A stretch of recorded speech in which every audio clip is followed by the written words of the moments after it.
আসসালামু আলাইকুম রহমতুল্লাহ। আপনারা দেখতে পাচ্ছেন এখানে আমি একটা মোটর দেখাচ্ছি। এটা হচ্ছে এনএসডিকে নিশিসুপার ব্র্যান্ডের মোটর।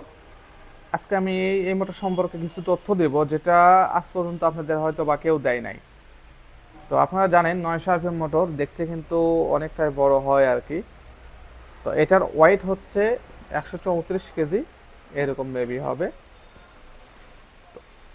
এনএসডিকে মোটর 10 ঘোড়া মোটরের যে শ্যাফটের মাপটা হয়, এই যে অরিজিনাল কয়েল এবং অরিজিনাল পায়া, পায়াটা দেখাই আপনাদেরকে। এই যে পায়া দেখুন, পায়াটা অরিজিনাল। তো এটার হচ্ছে আপনার যে 10 ঘোড়া মোটর যে শ্যাফটের মাপ হচ্ছে 42 mm, অর্থাৎ 42 মিলিমিটার শ্যাফটের মাপ। এটা আপনার মাথায় রাখবেন সর্বপ্রথম। 10 ঘোড়া মোটর কিন্তু আপনাকে, যখন আপনি বলবেন যে 15 ঘোড়া মোটর কিনবো, তখন আপনাকে এই 10 ঘোড়া মোটর দিয়ে বলবে যে এটাই 15 ঘোড়া মোটর।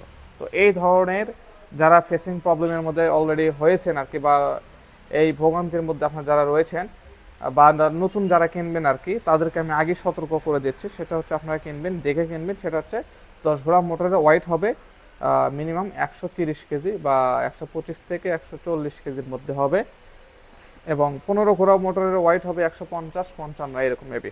অ্যান্ড আপনারা আরেকটা জিনিস রাখবেন, তো অবশ্যই 10 ঘোড়া মোটর শ্যাফট হবে 40 mm শ্যাফট। তো এটা চেনার উপায় রয়েছে। আর এনএসডিকে মোটর অলরেডি যারা আমার ভিডিও দেখছে তারা কিন্তু চিনে ফেলছে এটা এনএসডিকে মোটর। তো এই দুইটা জিনিস দেখে নেবেন। আর ভিতরে কয়েলটা আপনার দেখে নেবেন অরিজিনাল কয়েল, তাহলে আশা করি আপনার 10 ঘোড়া মোটর যেখান থেকে কিনেন না কোনো বাংলাদেশের, আপনি অবশ্যই মনে করবো যে সঠিক জিনিসটা কিনে ফেলেছেন। তো যারা নতুন আমার ভিডিও অবশ্যই দেখছেন, আমার চ্যানেলকে সাবস্ক্রাইব করবেন। আর যারা পুরাতন সাবস্ক্রাইব করেছেন তারা লাইক কমেন্ট অ্যান্ড শেয়ার করবেন। ভিডিও দেখার জন্য অসংখ্য ধন্যবাদ।